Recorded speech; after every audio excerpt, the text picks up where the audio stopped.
Halo, mahasiswa baru Ekonomi Pembangunan Angkatan 2021. Apa kabar nih teman-teman? Aku harap teman-teman dalam keadaan baik ya. Perkenalkan, nama aku Ana. Kali ini aku akan menjelaskan tentang PKM 5 bidang. Pembahasan yang menarik bukan? Yuk simak video berikut ini. Eits, jangan di-skip ya.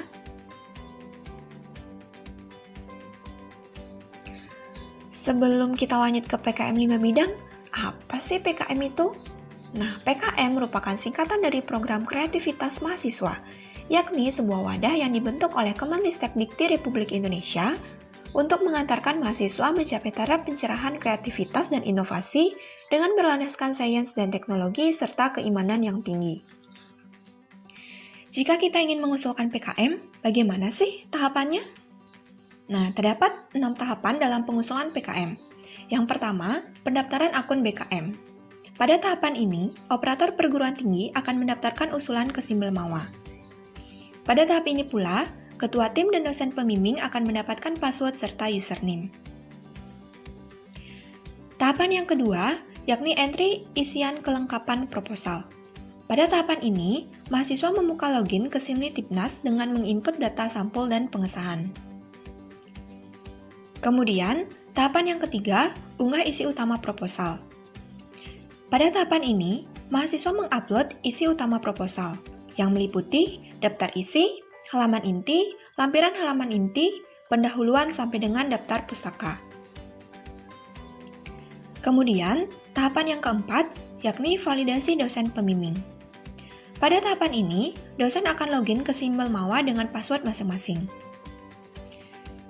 Kemudian, tahapan yang kelima, yakni validasi pimpinan perguruan tinggi. Pada tahapan ini, akan dilakukan review terhadap kelengkapan proposal oleh perguruan tinggi. Kemudian, tahapan yang terakhir adalah penilaian Belmawa secara daring. Pada tahapan ini, dilakukan penentuan proposal yang akan didanai. Dari tahapan pertama sampai dengan tahapan ke-6 merupakan tahapan pengusulan proposal.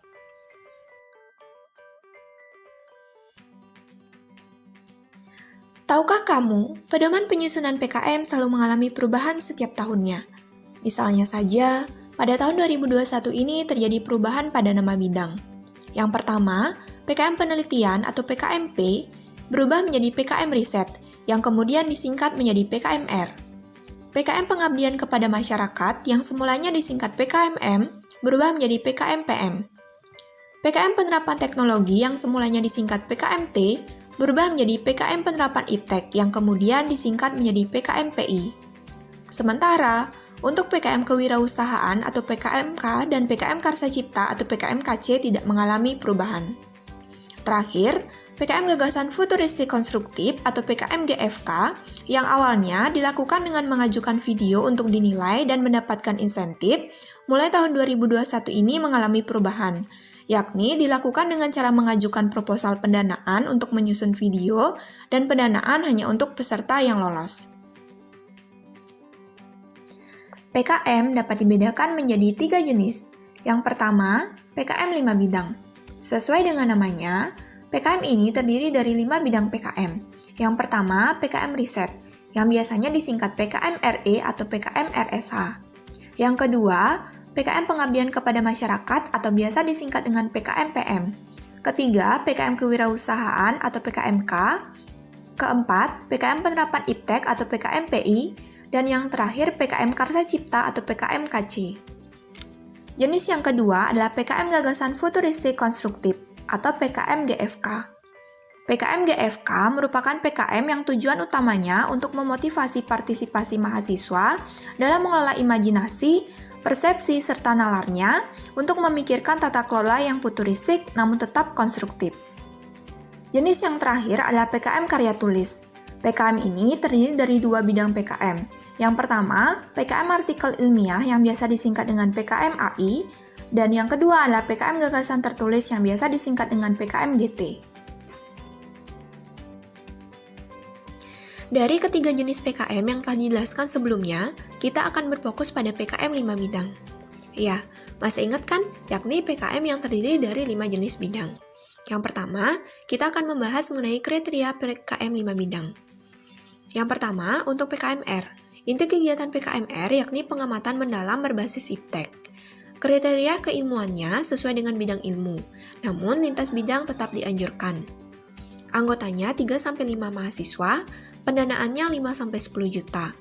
Luarannya berupa laporan kemajuan, laporan akhir, artikel ilmiah, dan produk program. Yang kedua adalah PKMK. Inti kegiatannya adalah produk iptek sesuai dengan komoditas usaha. Kriteria keilmuannya tidak terikat bidang ilmu. Anggotanya 3-5 mahasiswa, pendanaannya 5-10 juta. Luarannya berupa laporan kemajuan, laporan akhir, dan produk usaha. Yang ketiga adalah PKMPM. Inti kegiatannya, solusi iptek bagi mitra non-profit. Kriteria keilmuannya tidak terikat bidang ilmu. Anggotanya 3-5 mahasiswa, pendanaannya 5-10 juta, luarannya berupa laporan kemajuan, laporan akhir, dan produk program. PKM yang keempat yakni PKMPI. Inti kegiatannya solusi iptek bagi mitra profit. Kriteria keilmuannya sesuai dengan bidang ilmu, namun lintas bidang tetap dianjurkan. Anggotanya 3-5 mahasiswa, pendanaannya 5-10 juta. Luarannya berupa laporan kemajuan, laporan akhir, dan produk program. Yang terakhir adalah PKMKC. Inti kegiatannya berupa karya fungsional hasil konstruksi karsa.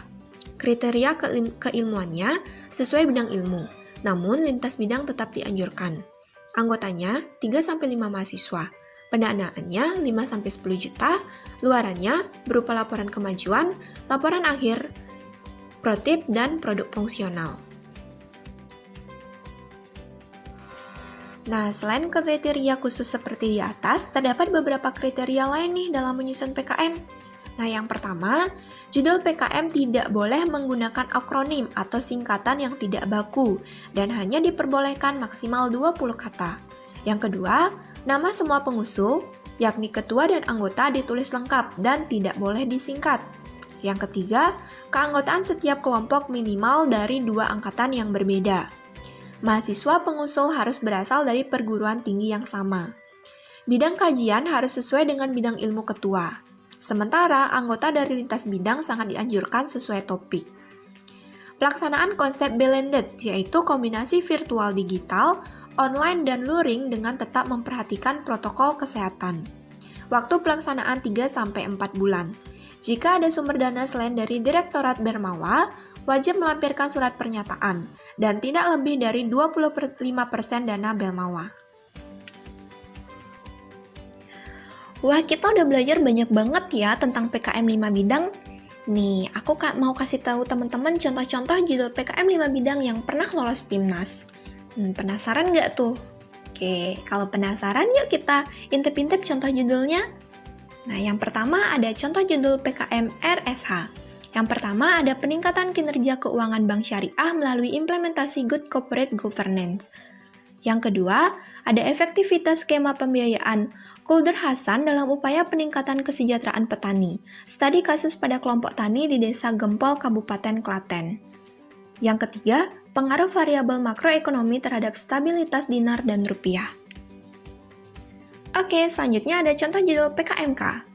Yang pertama ada Protilusi, produk anti polusi dari limbah kulit pisang kepok, oleh Lestia W. Untan. Selanjutnya, ada inovasi makanan pendamping balita berbasis fermentasi putih telur ayam guna mendukung pencegahan stunting, oleh DP Utami UB. Yang ketiga, ada Laundry.in, aplikasi yang menawarkan berbagai layanan untuk mahasiswa menggunakan jasa laundry yang ada di kawasan kampus sekitar Surabaya, oleh MM Ibrahim ITS. Selanjutnya, ada contoh judul PKMPM. Yang pertama, SIKADA, Sistem Keamanan Demam Berdarah, untuk meningkatkan partisipasi PNS oleh masyarakat.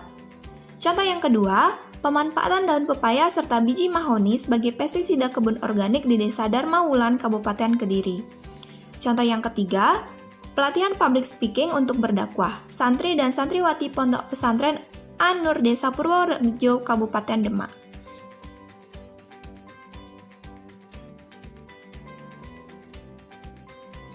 Selanjutnya, ada contoh judul PKMPI, Yang pertama, teknologi mesin dehidrator bunga telang terintegrasi internet. Yang kedua, mesin pemipih kolang-kaling berbasis roller silinder gerigi yang efisien di Leuwiliang, Bogor. Selanjutnya, penyeleksi bibit Geophilia striata unggulan dengan analisis kualitas suara menggunakan metode FFT. Selanjutnya, ada contoh judul PKM-KC. Yang pertama, ada duo serigala. Arduino Base Safety Information Guidance for Cybers, perancang early warning system sebagai peminimalisir dampak akibat kebakaran hutan di Riau. Selanjutnya, ada celana dalam atau CD serat bambu ekstra kunyit putih untuk menekan kasus kanker serviks di Indonesia. Yang terakhir ada Aswood, Awesome Wall Decoration, pemanfaatan limbah jerami padi untuk membuat hiasan dinding yang kreatif dan bernilai ekonomis tinggi. Wah, sangat-sangat kreatif dan menarik sekali ya judul-judul PKM yang lolos PIMNAS. Kira-kira apa nih judul PKM teman-teman nanti? Oke, sekian penjelasan mengenai PKM 5 bidang. Semoga bermanfaat dan sampai jumpa.